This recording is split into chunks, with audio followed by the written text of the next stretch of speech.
Bonjour tout le monde. Je prends un moment pour venir vous inviter, chers mentorés, à un atelier sur la gestion des réseaux sociaux qui aura lieu le 21 avril prochain de 18h30 à 20h30.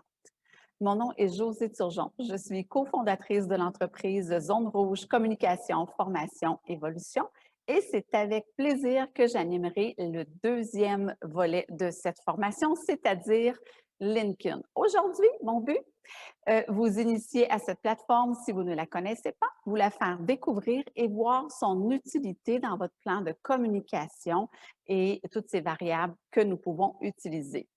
C'est parti.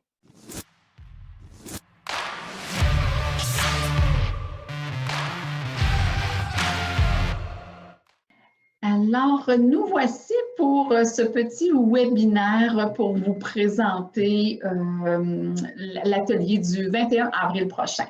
Donc, le volet que je vais traiter est la partie LinkedIn, donc apprivoiser LinkedIn. LinkedIn est une plateforme peut-être un peu moins connue, mais pour le côté affaires, c'est vraiment une plateforme à découvrir. Donc, l'objectif du contenu est ce qui va être visité le 21 avril prochain. Aujourd'hui, je vais aborder 8 points pour vous préparer à l'atelier.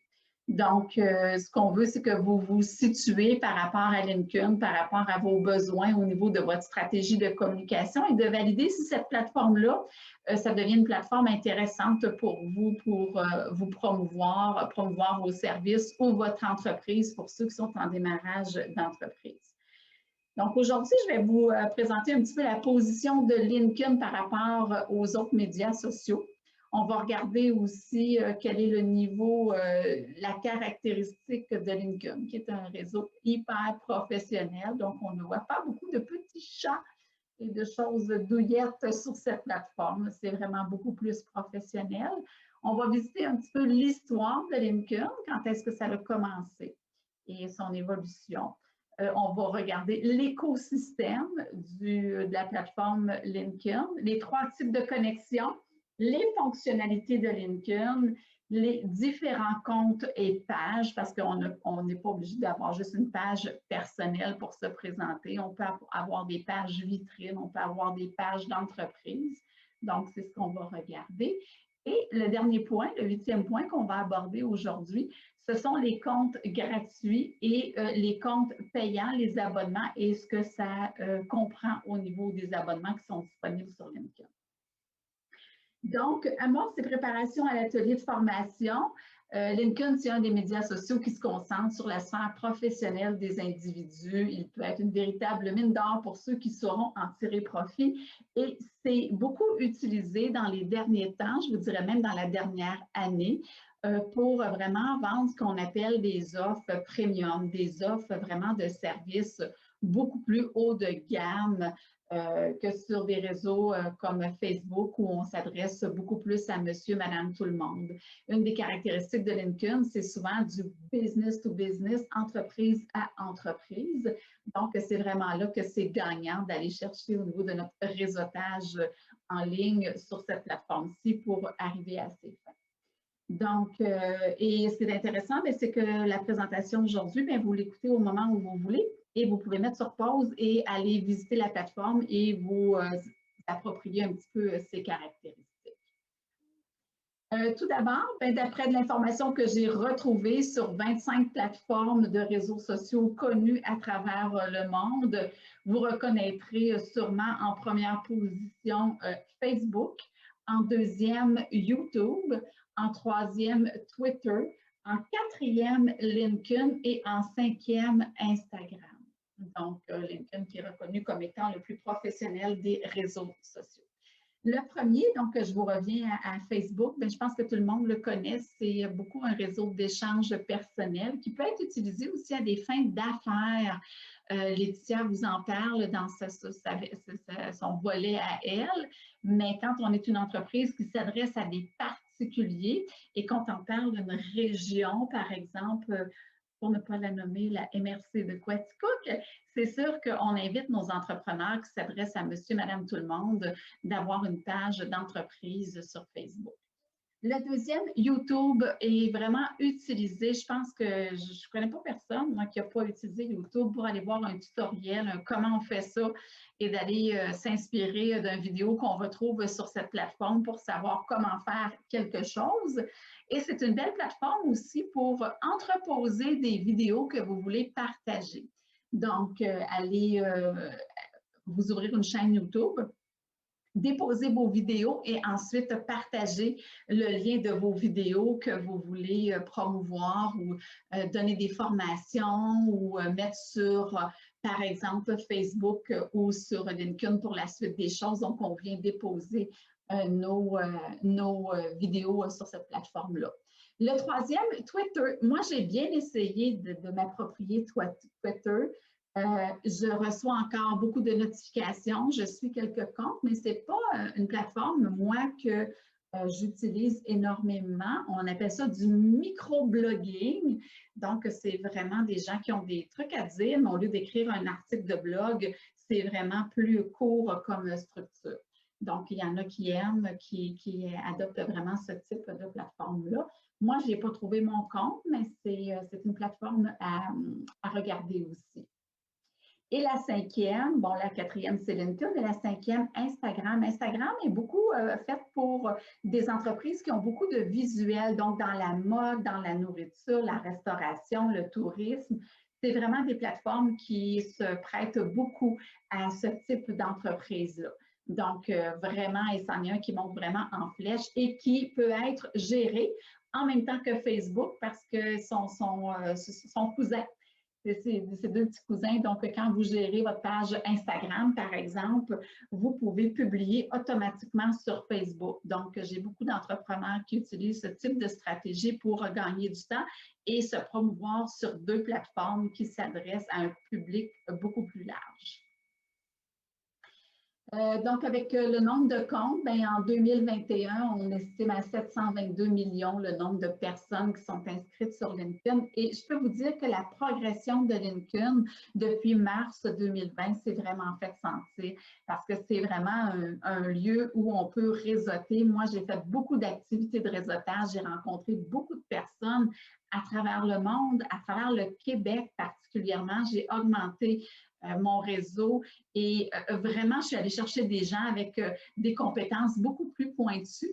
Donc, s'il y a un côté positif à la pandémie, c'est de nous avoir obligés à s'en aller vers du réseautage en ligne et à faire plus ample connaissance avec des gens qui sont peut-être un petit peu plus loin, mais qui sont spécialisés et avec qui on va pouvoir interagir pour des mandats spécifiques ou recommander aussi à des entreprises pour des mandats plus spécifiques. Donc, toujours pertinent de partager l'information. LinkedIn, pour vous donner l'information, c'est un réseau qui est né en 2002. Donc, il y a déjà une belle longueur d'avance au niveau de sa durée. Par contre, le but premier de LinkedIn était vraiment de présenter des profils professionnels, un peu comme un CV. C'était vraiment ça le but, de pouvoir exposer les compétences, les expériences d'une personne. C'était une plateforme qui était beaucoup utilisée pour l'embauche. Donc, son utilité s'est vue accroître avec d'autres services qui se sont rajoutés pour la suite des choses. Oui, vous pouvez toujours l'utiliser comme carte de visite. Vous pouvez même avoir un code QR sur LinkedIn que vous pouvez partager pour venir partager votre profil. Et en ayant un profil très équilibré et très représentatif de votre expérience et de vos compétences, bien, ça ressemble à un CV et à une fonctionnalité aussi qui vous permet de transformer votre information de votre plateforme LinkedIn en CV vraiment PDF ou même le faire imprimer papier. Donc, c'est une fonctionnalité qu'on va voir durant l'atelier. Pour regarder un peu au niveau de l'historique, donc, je ne sais pas si vous êtes un peu au courant de l'univers des médias sociaux et un peu la guerre qui se joue, mais il y a un organisme, un acronyme qui est GAFA, G-A-F-A, qui veut dire Google, Apple, Facebook et Amazon. Donc, ça, ce sont les 4 grandes plateformes, les 4 grands du web qui se bataillent pour avoir votre clientèle, pour vous avoir comme client. Donc, LinkedIn a été racheté par Microsoft avec ses 722 millions de membres inscrits en 2021. C'est une transaction qui a eu lieu pour un peu faire front à cette espèce de cercle très fermé des 4 membres du GAFA qui veulent avoir le monopole des communications sur le web. Donc, ça vient augmenter la position de Microsoft dans l'univers des technologies de l'information. Bon, c'est une société qui possédait déjà Yammer et Skype, donc ça devient, avec LinkedIn, ça devient encore plus confirmé au niveau du web social et de sa position comme média professionnel. Quel intérêt pour Microsoft et LinkedIn? Donc, une question taraude l'esprit des professionnels du web et du recrutement. Pourquoi Microsoft a-t-elle donc racheté LinkedIn et qu'est-ce qui justifie un prix aussi élevé? Donc, cette acquisition, ce n'est pas de façon innocente que ça a été fait. C'est vraiment un enjeu là, et d'avantage pour les deux parties qu'on pourrait le croire, donc de se regrouper pour avoir une force de frappe beaucoup plus grande. Donc, si on regarde au niveau des rachats dans les sociaux médias, les médias sociaux, on a Facebook qui a acheté Instagram en 2012, Yahoo qui a acheté Tumblr en 2013, Google a acheté YouTube en 2006, Microsoft a acheté Skype en 2011, Facebook, WhatsApp en 2014 et Microsoft a procédé à l'achat de LinkedIn en 2016. Donc, présentation et histoire de LinkedIn. Comme mentionné tantôt, LinkedIn, c'est un réseau social qui a été mis en place dans le début des années 2000 et c'est un réseau américain. Son objectif, c'est de permettre de construire son réseau professionnel, de développer ses contacts, de pouvoir publier son expertise et d'utiliser un petit peu son branding personnel. C'est un réseau qui nous permet de vendre notre expérience, notre compétence, donc de l'exposer pour de futurs contrats, de futurs mandats ou de futurs emplois. Et il fait face à une concurrence de plus en plus forte de l'exposition sur les réseaux sociaux. Cependant, il a vraiment confirmé sa réputation avec le nombre d'abonnés qui est toujours grandissant dans le monde entier. Alors, à quoi sert LinkedIn au niveau de 2003 à 2025, au niveau des orientations de l'entreprise, au niveau des orientations de la plateforme? C'est beaucoup axé sur le développement des affaires. Auparavant, on faisait beaucoup au niveau de la recherche d'emploi, recherche de personnes, recherche d'informations, recherche de partenaires, produits et services. On en fait aussi une plateforme pour le recrutement, la crédibilité, la notoriété et le leadership d'opinion. Donc, le leadership d'opinion, c'est vraiment de venir commenter, de venir se positionner au niveau de posts, de publications qu'on ferait par rapport à des thématiques dont on est un professionnel, et on voudrait venir exposer notre point de vue, puis les appuis qu'on peut y déposer. C'est aussi une plateforme de marketing et de communication. Alors, au niveau des types de connexions entre les professionnels de LinkedIn, pour ceux qui l'ont déjà visité, vous allez voir qu'auprès du nom, des fois, on voit premier, deuxième, troisième. Alors ça, ce sont les niveaux de connexion, de connectivité avec les participants. Donc, un contact direct. On a des contacts de nos contacts et on a les contacts des contacts de nos contacts, donc au troisième niveau. On va regarder durant la formation, le 21 avril, comment entrer en relation avec les niveaux de contact. C'est très facile, hein? C'est un peu comme Facebook, on peut tout simplement faire des demandes d'entrée en relation. Cependant, il y a des personnes qui vont valider si dans leur réseau, vous êtes une personne de premier, deuxième ou troisième niveau. Ça veut dire, est-ce que vous connaissez quelqu'un qui vous connaît? Et là, ils vont aller valider votre profil et valider quel est votre lien avec cette personne-là. Donc, c'est une façon un petit peu plus professionnelle de venir valider quel est l'intérêt d'entrer en contact et d'accepter cette personne-là. C'est bon, comme je le mentionnais tantôt, utilisé pour le recrutement, pour trouver des partenaires, des prestataires de services, recruter des clients potentiels. Et ça, je vous dirais que pour recruter des clients potentiels, dans la dernière année, il y a eu beaucoup d'outils qui ont été mis en place sur LinkedIn pour aider les professionnels à se démarquer. Il y a une messagerie privée aussi, donc vous pouvez envoyer des messages quand vous êtes abonné à d'autres personnes pour recruter des clients. Et quand je parlais d'avoir des offres un peu plus haut de gamme, vraiment du business to business ici sur LinkedIn, bien, on peut vraiment venir chercher quelque chose de plus niché. Surtout si on a un produit ou un service qui est vraiment spécifique, mais qu'il faut aller se déployer sur un territoire plus grand. C'est une belle façon de venir faire de la veille et de retrouver des entreprises qui vont vraiment être en lien avec notre offre de service, de les solliciter. Une autre façon que je vous dirais rapidement de se démarquer, si on veut vraiment attirer l'attention sur LinkedIn, c'est quand des membres de notre réseau viennent faire une publication, c'est de venir commenter, de venir argumenter ou commenter sur le positionnement de la personne, de venir renchérir la discussion. Et c'est vraiment une plateforme où ça ne dégénère pas comme sur Facebook. En tout cas, pour ma part, moi, je n'ai jamais vu de conversation dégénérer sur LinkedIn. Ça demeure toujours hyper professionnel, les commentaires. Il peut y avoir des divergences d'opinion, mais c'est toujours fait de façon très équilibrée et très, très professionnelle. Grâce à ces prises de contact, de pouvoir développer les affaires de chacun à travers le réseau.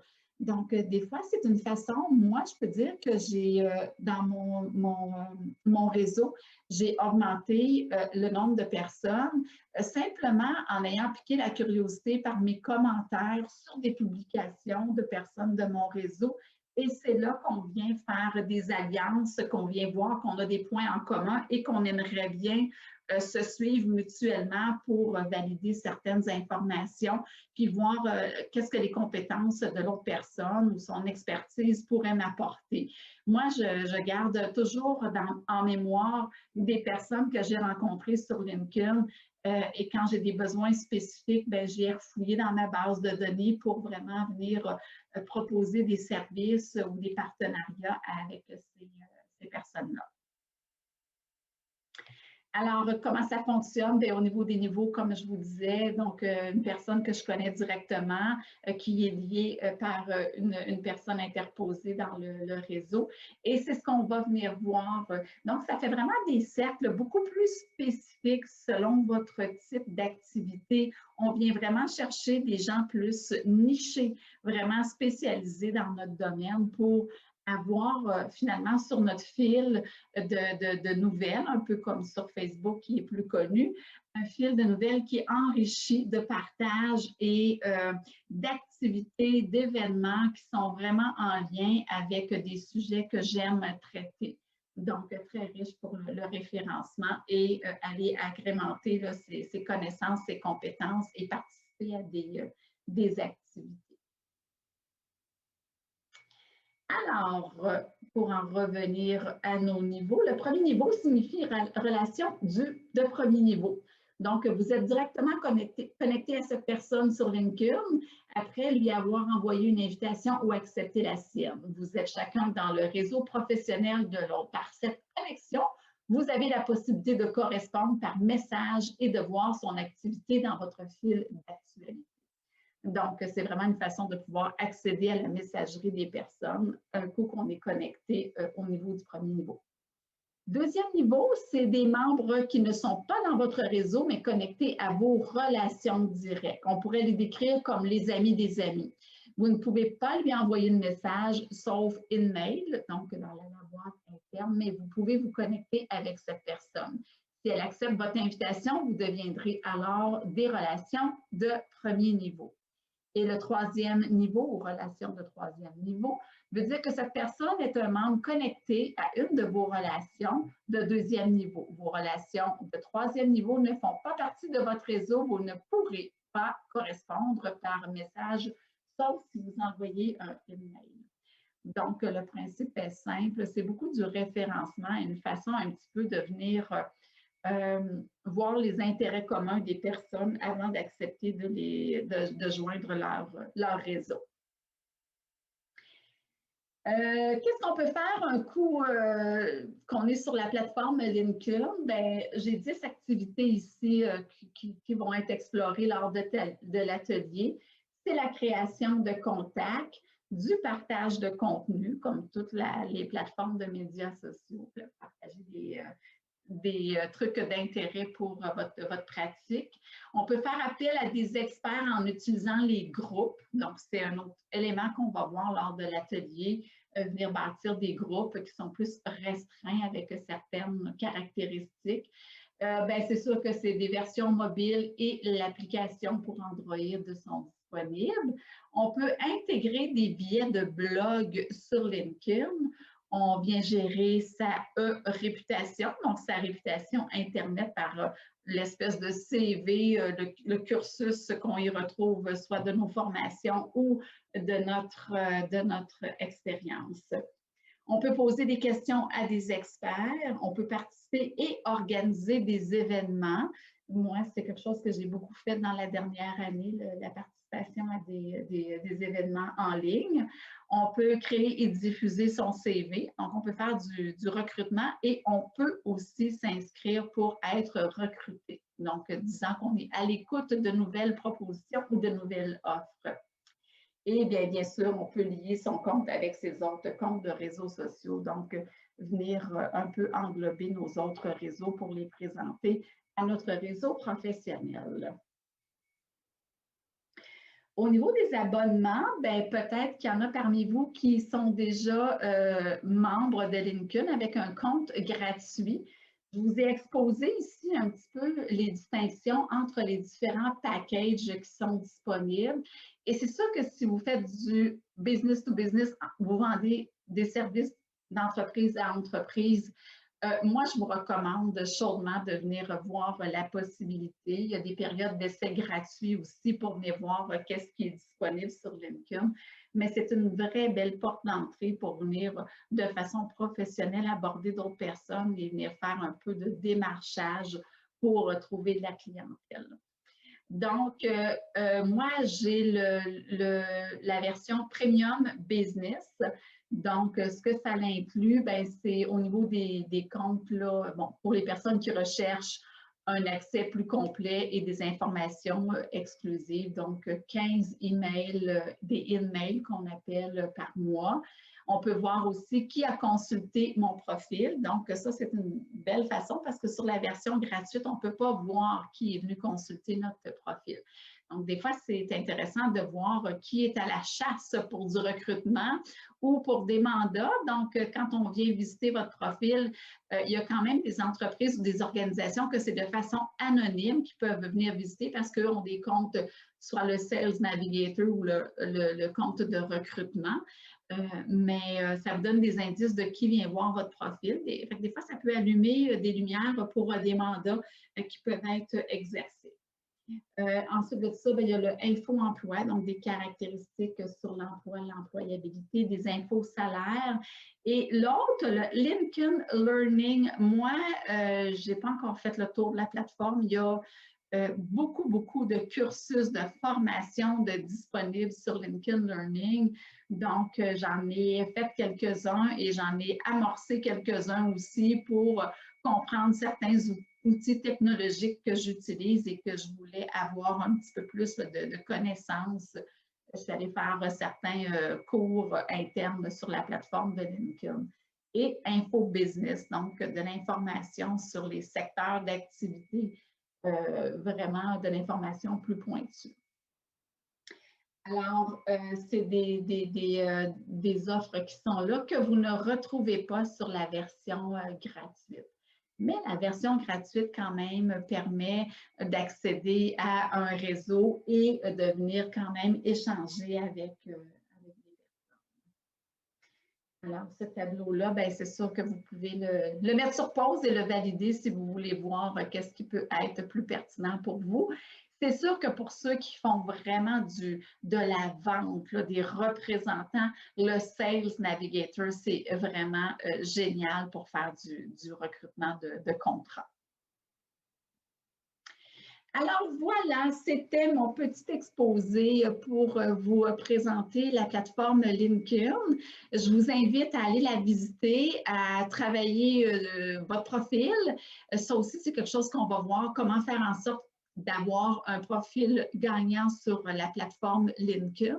Donc, je vous donne rendez-vous le 21 avril prochain à 18h30. Merci et à bientôt.